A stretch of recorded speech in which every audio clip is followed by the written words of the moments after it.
It is Thursday. It's the 9th of May. I'm Monita Rajpal. This is CNN News Center live from Hong Kong. Our top stories today.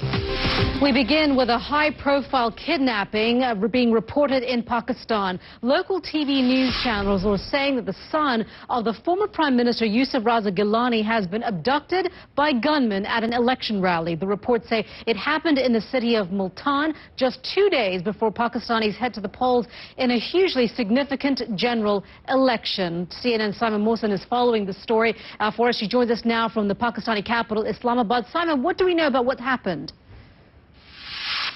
Monita, we've just spoken to Ali Qasim Gilani. More deaths in Bangladesh's garment industry. At least 7 people were killed when a deadly fire tore through a clothing factory in the capital Dhaka on Wednesday. Officials say a police officer and the factory owner are among those who died. Well, the death toll in Bangladesh's clothing factory collapse has passed 900. More bodies were pulled from the rubble earlier Thursday, more than 2 weeks on, bringing the total to 912. It is the deadliest industrial disaster in the country's history.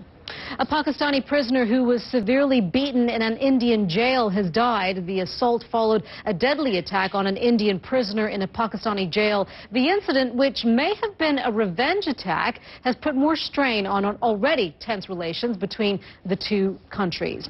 France has confirmed its first case of the SARS-like novel coronavirus. A person returning from the United Arab Emirates tested positive and is in intensive care and in isolation. The virus, which is related to the common cold, has killed at least 16 people. Globally, 31 cases have been confirmed.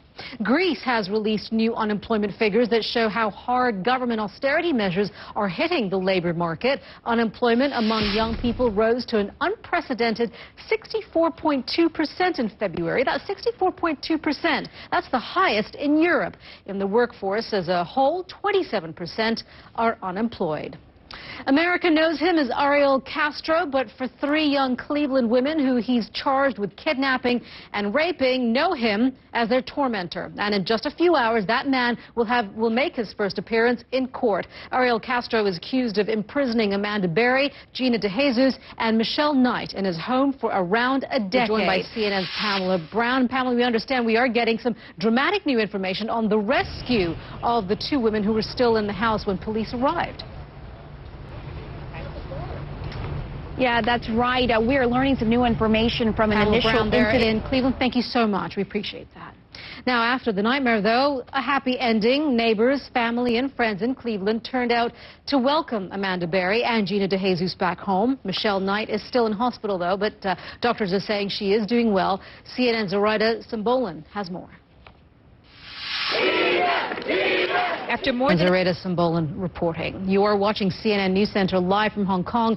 A legend calls it quits. Now the world waits to find out who comes next. Stay with us as we take you live to Manchester in just a minute.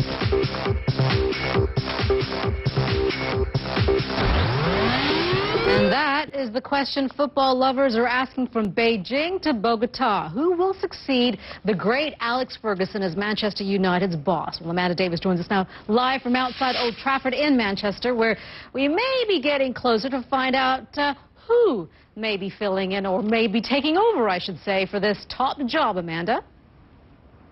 Yeah, May is certainly the word of the day, Monita. Yeah, just a bit of an indication of how big. I've heard, interestingly, that the person to take over Sir Alex Ferguson isn't the job that you want, but perhaps after that one, that's the job that you want, and the pressure is a little bit less. Amanda, thank you very much for that. Amanda Davis joining us there live from outside Old Trafford in Manchester.